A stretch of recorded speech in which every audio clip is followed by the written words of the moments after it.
Hi everyone, my self Rohit Gautam. स्वागत है आपका अभिजात क्लासेस के अंदर।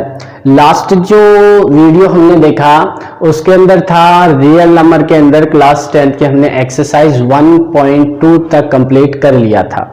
अब आज बात करते हैं हम एक्सरसाइज 1.3 की। ओके, तो एक्सरसाइज 1.3 में क्या है, इरेशनल नंबर प्रूव करने जिनको हम बोलते आ रहे हैं, जैसे √2 है, √3 है, 5 है। मतलब अंडर रूट के अंदर वे नंबर जो परफेक्ट स्क्वायर नंबर नहीं होते हैं उनको हमें इरेशनल नंबर कैसे प्रूव करना है। देखो 9th क्लास के अंदर तो हमने क्या किया था, लॉन्ग डिवीजन मेथड से √2 की, √3 की, इनकी वैल्यू निकाल लेते थे। ठीक है, और फिर क्या करते थे हम, उनकी जो decimal value, long division method से जो वैल्यू निकालते थे उनकी जो डेसिमल जो वैल्यू निकल के आती थी वो डेसिमल जो होती थी वो नॉन टर्मिनेट नॉन रिपीटिंग होती थी, जिसकी वजह से हम उसको क्या बोल देते थे, इरेशनल बोल देते थे।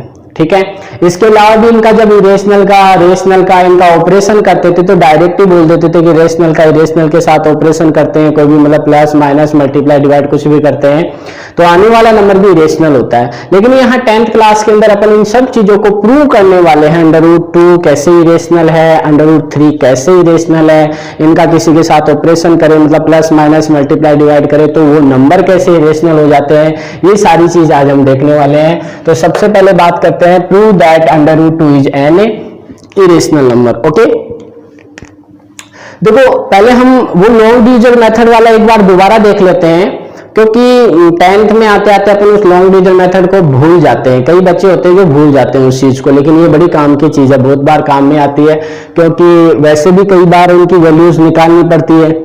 ठीक है, डेसिमल के अंदर, तो एक बार वो देख लेते हैं। चलो, निकालना कैसे सोल्व किया जाता है देखना। सबसे पहले जो नंबर होता है उसको यहां लिख लिया। यहां आपको ऐसा नंबर लिखना है जिसका स्क्वायर इससे ज्यादा नहीं हो। 1 का स्क्वायर 1, 2 का स्क्वायर 4, तो 2 का स्क्वायर तो ज्यादा गया, तो यहां हमें क्या लेना है 1। ध्यान रखना 3 जगह लेना है, एक जगह, दूसरा ये और तीसरा ये, 3 जगह लिखनी होती है डिजिट। ओके, 1 और 1 कितना हो गया 2। ओके, यहां इनका क्या लिखना होता है, मल्टीप्लाई करो। 1 को 1 से मल्टीप्लाई करेंगे 1, यहां तो प्लस करना होता है और यहां इनका क्या करना होता है, माइनस। 2 के अंदर से 1 माइनस किया, कितना बचेगा, 1 बचेगा। ओके, अगर यहां हमारे पास में नंबर होते हैं और तो उनके पेयर हम लिखते हैं। हमने 6th 7th 8th क्लास में सोल्व भी किए लॉन्ग डिवीजन मेथड से। नहीं होते हैं तो क्या करते हैं, हम यहाँ डेसिमल लगा लेते हैं, और डेसिमल के बाद में, पॉइंट के बाद में आप चाहो उतने क्या कर सकते हो, 0 लगा सकते हो। हम क्या करेंगे, 0 0 के पेयर ले लेंगे, कितने भी ले सकते हो। फिर क्या करना होता है, डेसिमल के बाद का पेयर यदि आपको यहाँ पे लिखना है तो पहले ये डेसिमल कहाँ चली जाती है, यहाँ चली जाती है। ठीक है, पॉइंट यहाँ चला गया। अब हमें यहाँ पे ऐसा डिजिट लिखना है इस 2 के पास में कि उन दोनों को उसी नंबर से मल्टीप्लाई करने पे इससे ज्यादा ना जाए। यदि मैं बाय द वे यहाँ पे 5 लिखता हूं, क्या लिखता हूं 5, तो देखो कितना हो जाएगा 125। ये तो 100 से क्या हो गया, ज्यादा चला गया। तो हमें क्या करना है, इससे कम लिखना है। 4 यदि मैं यहाँ पे लिखता हूं तो देखो कितना आएगा 96। 3 जगह लिखना है। ओके, 4 लिखा, यहां तो ऐड करते हैं, यहां इनका माइनस करते हैं, कितना आ जाएगा 4 ही बचेगा, क्या 4 ही बच गया। ठीक है, उसके बाद में फिर से यहां से 00 के पेयर आ जाएंगे। फिर यहां आपको ऐसा डिजिट लिखना है कि उसको उसी से, जैसे यहाँ 4 रखा था तो 4 से मल्टीप्लाई किया था। ठीक है, तो यहां फिर ऐसा कोई डिजिट रखेंगे यहाँ पे कि उसको यहाँ जैसे मैं 2 रखूंगा तो शायद 500 के समथिंग आ जाएगा, मल्टीप्लाई करेंगे तो यहाँ हमें क्या रखना पड़ेगा, 1 रखता हूं मैं, क्या रखता हूं 1 रखता हूं। ओके, देखो 1 से इसको मल्टीप्लाई करूंगा तो क्या आएगा यहाँ पे 281। या तो क्या करना है, हमें प्लस करना होता है, या हमें क्या करना होता है, माइनस करना होता है। यहां जो 1 रखा 3 जगह रखना है, एक ये रहा, एक ये रहा और एक ये यहाँ पे। ठीक है, या माइनस करेंगे तो ये 10 में से 1 गया 9, या 9 बच गया, 9 में से 8 गया 1, फिर 3 बच गया, 3 में से 2 गया 1, फिर डबल जीरो का पेयर आ जाएगा। ये प्रोसेस क्या है, चलती रहेगी। आप जितने डेसिमल तक आपको पूछे उतने डेसिमल तक आपको निकालना है। ये कभी खत्म नहीं होने वाला, ये डेसिमल ये कभी रिपीट भी नहीं होने वाला, कभी रिपीट नहीं होने वाला। ये नंबर यहाँ बढ़ते जाएंगे, ये नंबर भी यहाँ पे बढ़ते जाएंगे, कभी ना तो ये नंबर रिपीट होंगे आगे। इसकी वैल्यू जो होती है 4.4 और आगे चलती जाती है, ऐसी जो वैल्यूज होती है इनकी, ठीक है। तो √2 का हम यहाँ 4 आएगा, फिर मल्टीप्लाई करेंगे। ये प्रोसेस बार बार क्या होती रहेगी, रिपीट होती रहेगी। और हम इसको क्या बोल देते हैं कि ये जो डेसिमल आएगी वो नॉन टर्मिनेट, नॉन रिपीटिंग आएगी, इसलिए ये क्या हो जाएगी, इरेशनल हो जाएगी। 9th क्लास में तो ठीक था, 9th क्लास में तो ठीक था। 10th क्लास में इस चीज को हमें प्रूव करना है कि ये √2 एक इरेशनल नंबर है। तो इसको प्रूव कैसे करेंगे हम, देखो, चाहे √2 हो, चाहे √3 हो, √5 हो, सबकी एक ही प्रोसेस है, ठीक है।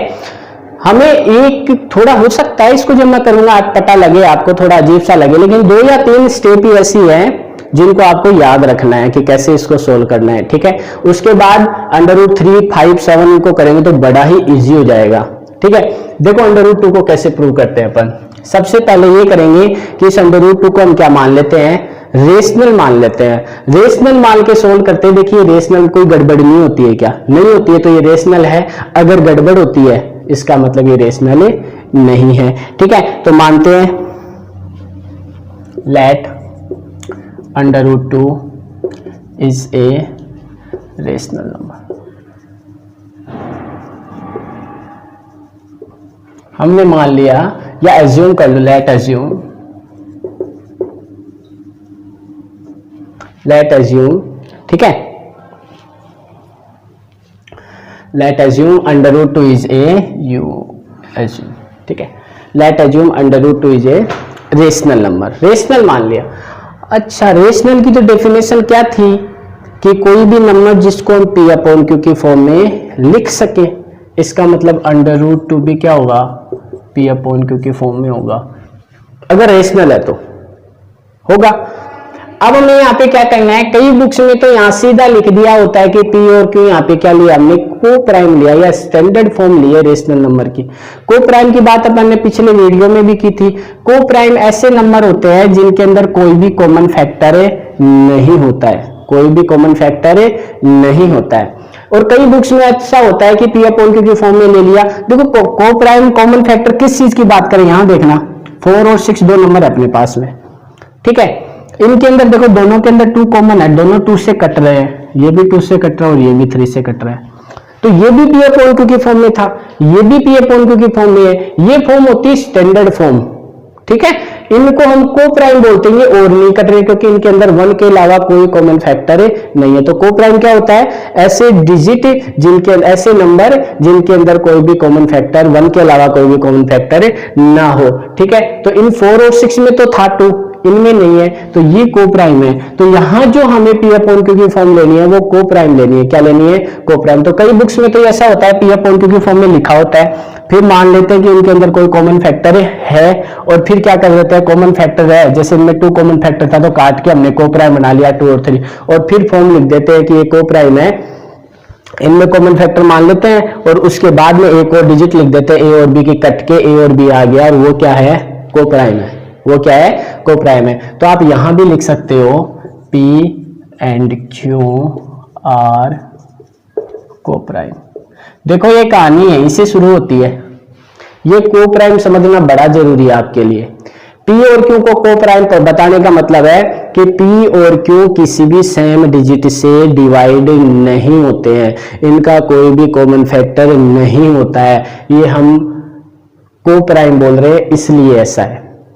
आगे देखो यही चीज सबसे इंपॉर्टेंट है, यही चीज निकल के आएगी कि अभी तो आप इसको को प्राइम बता रहे हो, लेकिन आगे आप देखोगे कि इनके अंदर तो कोई कॉमन फैक्टर आ जाएगा। कॉमन फैक्टर आ जाएगा मतलब ये किसी सेम नंबर से डिवाइड हो जाएगा, और यहाँ तो को प्राइम बता रहे हो और वहां डिवाइड बता दोगे, ये तो गलत बात है। पहले करते हैं, है ना, वो गलत बात निकालते हैं क्या है, देखें, है ना, उसके बाद देखते हैं। अच्छा, तो ये P/Q की फॉर्म में आ गई। अगर मैं इनका स्क्वायर करूं दोनों तरफ, square on both the side, दोनों तरफ स्क्वायर करता हूं मैं, करो, इधर अंडर रूट 2 का स्क्वायर कर देता हूं और इधर p और q का स्क्वायर कर देता हूं। ओके, तो ये क्या हो जाएगा, स्क्वायर से स्क्वायर रूट कैंसिल, इधर हो जाएगा p square upon q square, q square इधर आके क्या हो गया, multiply is equal to p square.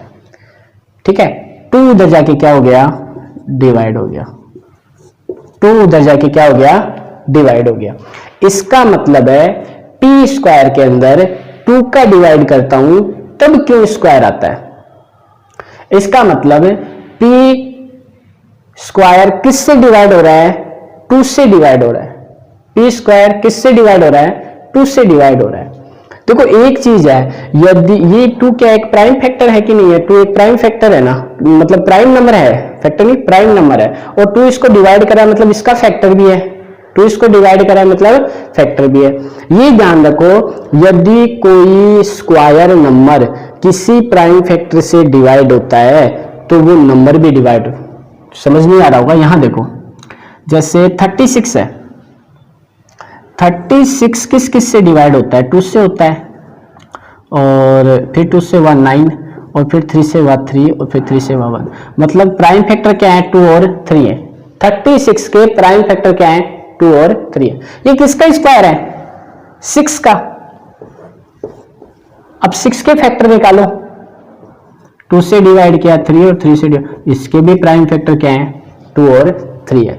इस मेरा कहने का मतलब ये है कि कोई स्क्वायर नंबर के जो प्राइम फैक्टर होते हैं वो ही उसके स्क्वायर रूट के भी होते हैं, या यूं बोलो कोई नंबर है आपके पास में, उसके प्राइम फैक्टर और उसकी स्क्वायर के प्राइम फैक्टर मैच करते हैं, वही होते हैं सेम। यदि 36 2 से डिवाइड होता है तो इसका स्क्वायर रूट भी 2 से डिवाइड होगा। ठीक है, यदि 6 3 से डिवाइड होता है तो उसका स्क्वायर भी 3 से डिवाइड होगा। तो मैं यहां भी बोलना चाहता हूं कि यदि p स्क्वायर 2 से डिवाइड होता है, if p square is divisible by 2, then p is also divisible by 2, कि यदि p स्क्वायर 2 से डिवाइड हो रहा है तो p भी क्या होगा, 2 से डिवाइड होगा। मान लेते हैं कि p जो है वो 2 से डिवाइड होता है और वहां क्या आता है आपके पास में, c आता है। क्या आता है, c आता है, कुछ भी आता है, w x y z कुछ भी लिख सकते हो, c आता है। ठीक है, तो p इज इक्वल टू कितना हो गया, ये 2 उधर जाके मल्टीप्लाई हो जाएगा 2c। ठीक है, तो ये p की वैल्यू मैं इसको यहां पे क्या कर देता हूं, चाहे यहां दे दो चाहे यहां दे दो, मैं इसको इक्वेशन 1 यहां दे देता हूं, चलो इक्वेशन 1। ठीक है, इसको इक्वेशन 1 दे देता हूं यहां पे। इस इक्वेशन 1 के अंदर मैं p की वैल्यू रख देता हूं, इधर करते हैं, देखो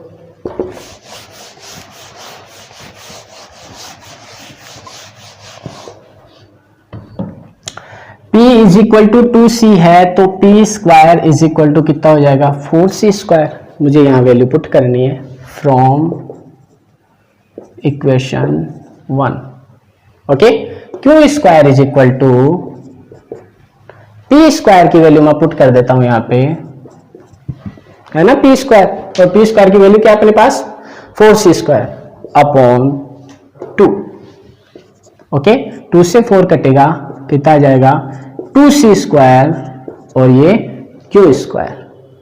ठीक है, तो ये 2 देखो इधर आके क्या हो गया, divide is equal to c square, is equal to c square. इसका मतलब q स्क्वायर में 2 का डिवाइड मैं करता हूं तो क्या आता है, c स्क्वायर आता है। सेम बात, यदि q स्क्वायर, वही वाली बात लिखेंगे, if q square is divisible by 2, then q is also divisible by 2। Okay, इसका मतलब q स्क्वायर किससे डिवाइड हो रहा है, 2 से हो रहा है, तो q भी किससे डिवाइड होगा, 2 से होगा, q भी किससे डिवाइड होगा, 2 से होगा। इसको आप चाहे इक्वेशन नंबर यहाँ पे 2 दे सकते हो। आपने एक चीज देखी, इक्वेशन 1 में p स्क्वायर 2 से डिवाइड हो रहा था, मतलब p स्क्वायर यदि 2 से डिवाइड हो रहा है तो p भी किससे डिवाइड हो रहा है, 2 से। अगर p 2 से डिवाइड हो रहा है मतलब p का फैक्टर कौन हुआ 2। q square is divisible by 2 then q is also divisible by 2। इसका मतलब q का फैक्टर कौन हुआ 2, p का भी फैक्टर 2, q का भी फैक्टर 2। और यहां हम p और q को क्या बता रहे थे को प्राइम। को प्राइम का मतलब हम बोल रहे थे उनमें कोई कॉमन फैक्टर नहीं आएगा, लेकिन यहां तो कॉमन फैक्टर आ गया। इसको बोलते हैं कंट्राडिक्शन। कंट्राडिक्शन क्या चीज होती है कि मैं अभी अभी तो मैंने कुछ और लिखा था और प्रूव करते वक्त तो वो चीज गलत आ रही है आपकी, इसको बोलते हैं कंट्राडिक्शन।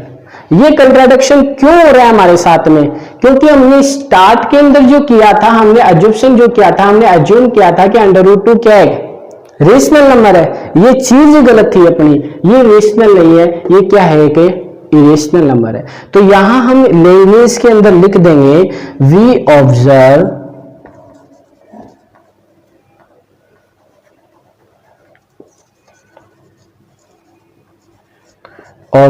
दैट, हमने ऑब्जर्व किया, या ये लिख सकते हो from equation 1 and 2, from equation 1 and 2, 1 और 2 हमने ऑब्जर्व किया, वी ऑब्जर्व दैट, हमने ऑब्जर्व किया कि P and Q have at least 2 as a common factor, कि P और Q जो है वो दोनों क्या रखते हैं कि कॉमन फैक्टर रखते हैं, बट दिस कंट्राडिक्ट्स, ये कंट्राडिक्शन है। रीजन क्या है भाई, हम यहां तो इनको क्या बता रहे थे को प्राइम बता रहे थे, the fact that P and Q are coprime, P और Q क्या है को प्राइम है। This mean that our assumption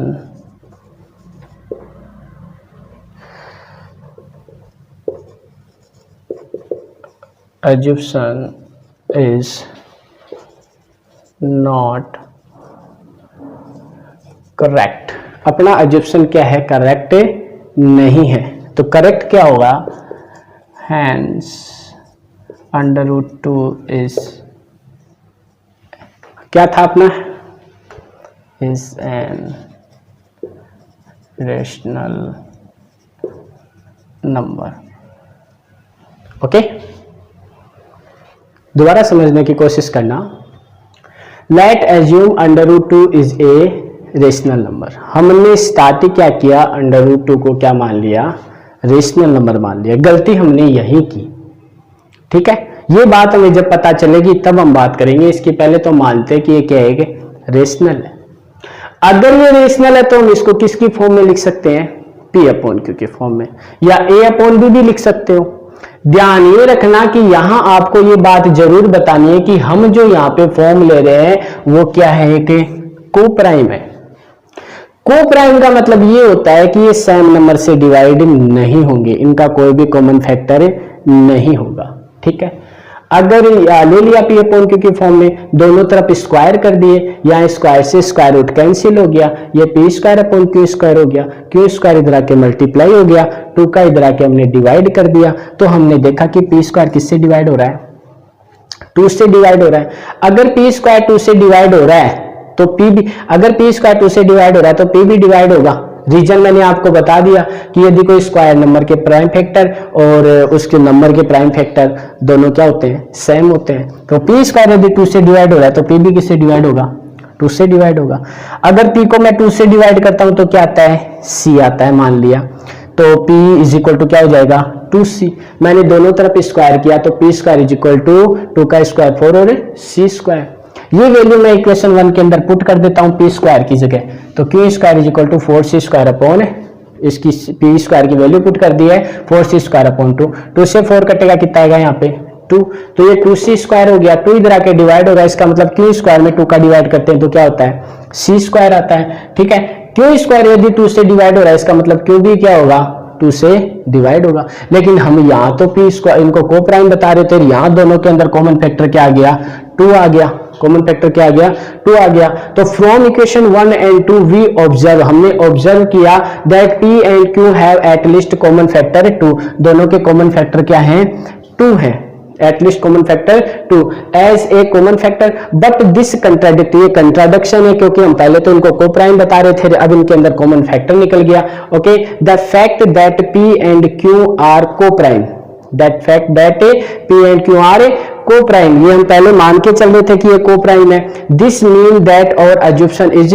wrong, इसका मतलब अपने जो अज्यूप्शन किया था वो क्या है रॉन्ग है, ये चीज गलत है। ओके, एंड नॉट करेक्ट, ये करेक्ट नहीं है। हेंस √2 इज एन इरेशनल, इसका मतलब √2 क्या है कि इरेशनल नंबर है। ओके,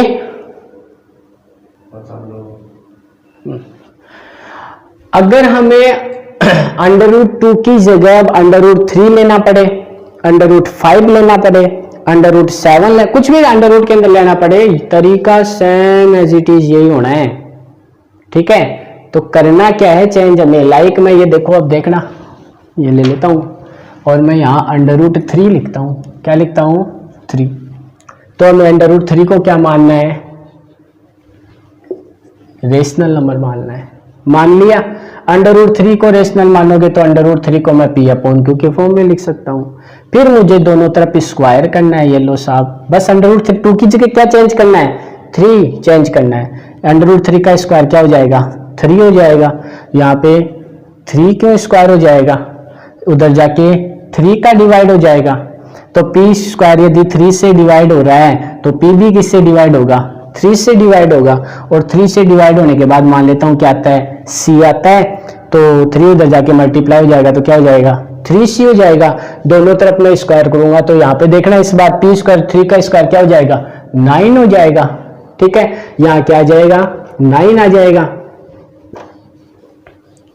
एक फ्रॉम ये क्या हो जाएगा 9c² डिवाइड बाई, मैं इस p की वैल्यू रखूंगा तो डिवाइड बाई 3 हो जाएगा, 3 से 9 कटेगा, यहाँ क्या आ जाएगा 3 आ जाएगा, 3 वापस इधर आके डिवाइड हो जाएगा तो 3 हो जाएगा। इस बार कॉमन 3 से डिविजिबल किससे हो रहा है 3 से डिविजिबल हो रहा है, और क्यू स्क्वायर 3 से हो रहा है तो क्यू भी 3 से डिविजिबल होगा। इस बार फ्रॉम इक्वेशन 1 से भी ऑब्जर्व किया कि पी और क्यू का कॉमन फैक्टर क्या आ रहा है, इस बार 3 आ रहा है। ठीक है, और कॉमन फैक्टर 3 आ ही नहीं सकता क्योंकि हमने इनको को प्राइम माना था, और को प्राइम का होने का मतलब तो होता है कॉमन फैक्टर होता ही नहीं है, लेकिन यहाँ कॉमन फैक्टर 3 है, इसका मतलब ये एज्यूप्शन अपन ने जो माना था वो क्या है रॉन्ग है। √3 एक रेशनल नहीं है कि इरेशनल है। सेम एज इट इज, यहाँ 5 लिखो, यहाँ 5 हो जाएगा, यहाँ 5, उसका सेम एज इट इज 5 के लिए हो जाएगा। Is it clear? तो √2, √3, √5, 7 यदि ये नंबर आपके पास में आते हैं तो आपको इसी तरीके से उनको क्या करना है इरेशनल प्रूव करना है। अब इनके ऑपरेशन की बात करते हैं। ऑपरेशन का मतलब है कि मल्टीप्लाई में, डिवाइड में ये नंबर यदि आपके पास में आ जाते हैं तो आपको क्या करना है। ठीक है, अब हम क्या करते हैं √2, √3 को इनको कर तो लिया, अब इनके ऑपरेशन जैसे डिवाइड के अंदर आ गया, मल्टीप्लाई के अंदर आ गया, प्लस के अंदर आ गया, ऐसे नंबर यदि अपने पास में आ जाते हैं, माइनस में आ गया, कुछ भी आ गया, तो ऐसे इनके ऑपरेशन जो आ जाते हैं। देखो 9th क्लास में तो क्या था, हमें पता था कि रेशनल का मैं रेशनल के साथ ऑपरेशन करता हूं तो आने वाला नंबर भी क्या होता है रेशनल होता है। रेशनल का मैं देखो इस ऑपरेशन का मतलब है प्लस माइनस मल्टीप्लाई और डिवाइड। ओके, तब तो वहां पे क्या था रेशनल का रेशनल के साथ चाहे प्लस करो, चाहे माइनस करो, चाहे मल्टीप्लाई करो, वो हमें पता था कि आने वाला नंबर रेशनल, और सीधा बोल देते थे हम रेशनल का इरेशनल के साथ कुछ करो तो आने वाला नंबर रेशनल भी हो सकता है, सॉरी इरेशनल आएगा। क्या आएगा इरेशनल, लाइक √2 + 2 ये रेशनल है, ये इरेशनल है, लेकिन ये कभी भी ऐड नहीं होंगे, तो आने वाली इसकी जो वैल्यू होगी वो भी क्या होगी, एक इरेशनल ही होगी। तो रेशनल और इरेशनल का ऑपरेशन क्या होता है कि इरेशनल होता है। अगर दो इरेशनल है उनका ऑपरेशन किया जाए तो आने वाला नंबर क्या होगा, इरेशनल होगा। आने वाला नंबर क्या होगा, इरेशनल होगा। ओके, कैसे होगा इरेशनल, जैसे √2 है का मैं मल्टीप्लाई करूं √2 से, तो ये क्या हो गया √2 का स्क्वायर, और स्क्वायर से स्क्वायर रूट कैंसिल क्या हो जाएगा 2, तो ये क्या हो गया एक रेशनल। तो इरेशनल का इरेशनल के साथ मैंने ऑपरेशन किया, क्या आ गया, रेशनल आ गया। अगर मैं √2 को √3 से मल्टीप्लाई करूं तो क्या आएगा √6, तो √2 को √3 से मल्टीप्लाई करूंगा तो √, क्या आएगा 6, ये भी इरेशनल, ये भी इरेशनल, ये भी क्या है इरेशनल है। तो इरेशनल का इरेशनल के साथ में करता हूं तो इरेशनल भी आ सकता है और रेशनल भी आ सकता है। ओके, यहां भी पता चल जाता है रेशनल का इरेशनल के साथ क्या क्या होगा, ये इरेशनल, रेशनल का इरेशनल के साथ में क्या होगा इरेशनल, ये सारे इरेशनल है। ठीक है, इसका नहीं पता भी रेशनल है, क्योंकि रेशनल का इरेशनल के साथ करें तो कुछ भी हो सकता है।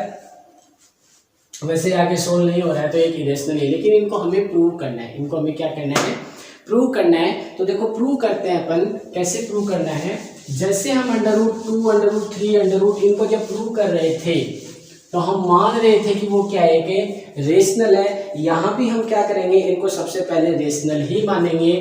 तो पहले इसकी बात करता हूँ मैं, फर्स्ट वाले सॉल्यूशन की।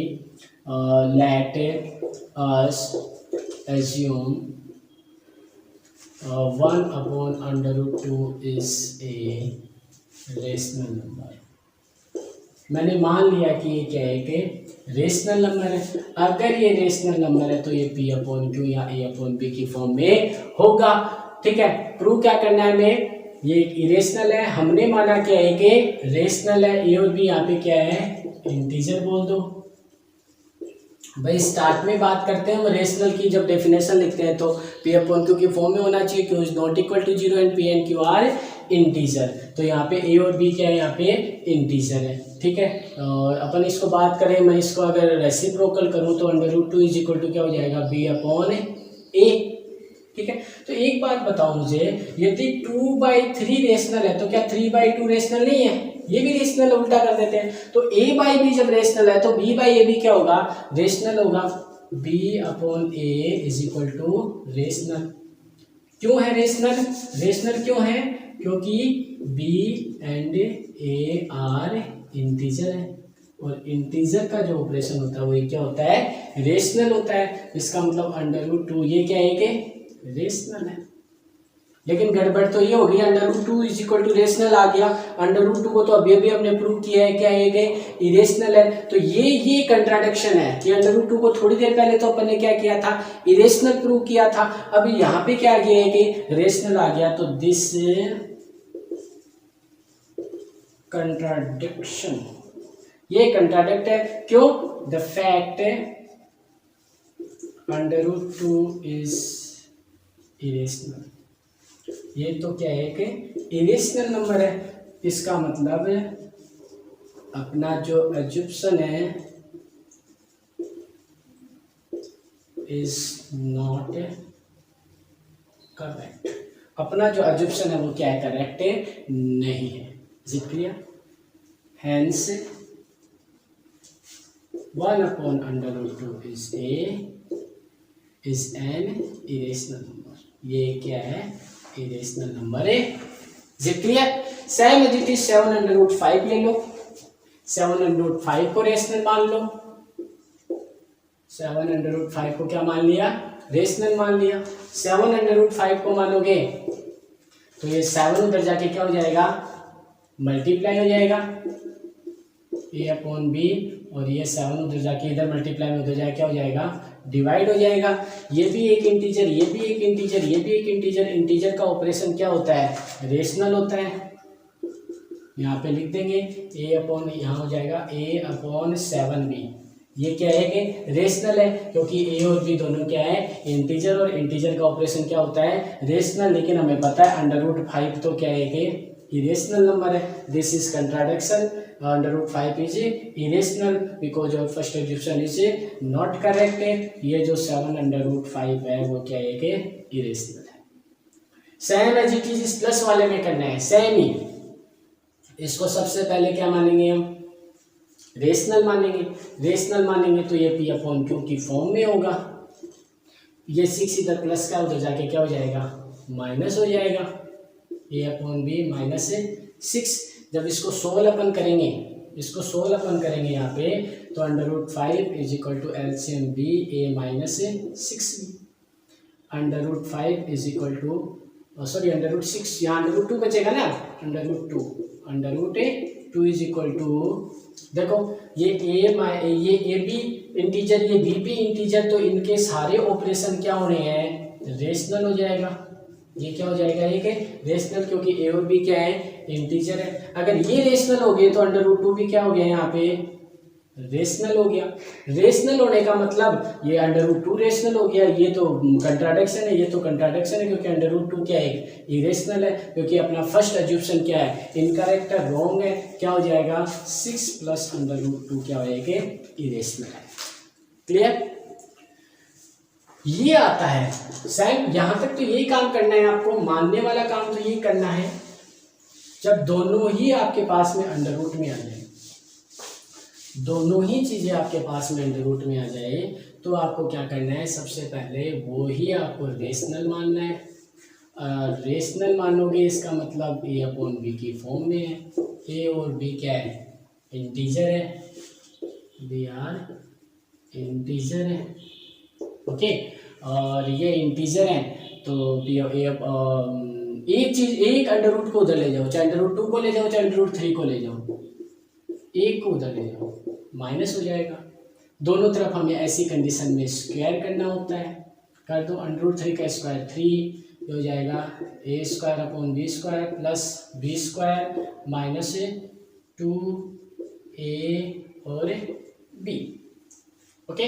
इस अब एक ही √ बचा है अपने पास में, इसको एक तरफ, बाकी सब एक तरफ, ठीक है। तो √2 इसको इधर ले आओ, चलो, √2 इज इक्वल टू,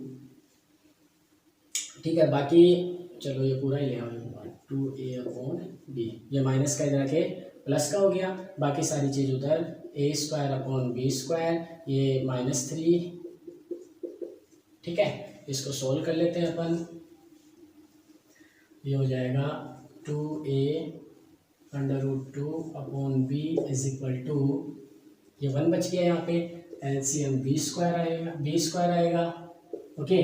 क्या हो जाएगा, ए स्क्वायर -2 -3 -1 बचेगा, तो ये -b स्क्वायर, ओके। हमें ये √ खाली इधर रखना है, b से इसका स्क्वायर कैंसिल हो जाएगा, 2a उधर जाके,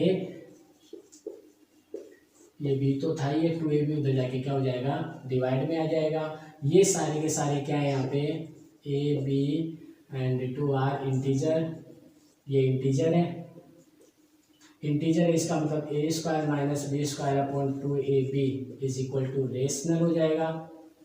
अगर ये रेशनल है तो √2 भी क्या हो गया है कि रेशनल हो गया। बाकी सेम बात वही लिखनी है कि √2 तो एक इरेशनल है और ये इरेशनल है, इसका मतलब ये करेक्ट नहीं है, इनकरेक्ट है, नॉट करेक्ट है। इसका मतलब ये जो है √2 और √3 ये क्या है कि इरेशनल नंबर है, ओके। तो हमने पहले तो सिंगल √2 √3 √5 को इरेशनल प्रूव किया, उसके बाद उनके ऑपरेशन किए, प्लस किया, माइनस किया, डिवाइड किया, ठीक है। उनके अपन ने करके देखे कि इनको इरेशनल कैसे प्रूव करते हैं, ठीक है। ये सब कुछ क्लियर हो गया होगा। इसके अलावा भी यदि आपको किसी भी क्वेश्चन के अंदर प्रॉब्लम है तो वो कमेंट बॉक्स के अंदर डाल दें। यदि आपको क्लियर समझ में आया है तो लाइक कीजिए, सब्सक्राइब कीजिए और अपने दोस्तों के आगे शेयर कीजिए, ताकि घर बैठे आपको जो मैथ्स के अंदर जो भी प्रॉब्लम है वो उनकी भी क्लियर हो, आपकी भी क्लियर हो, okay. Thank you, have a nice day.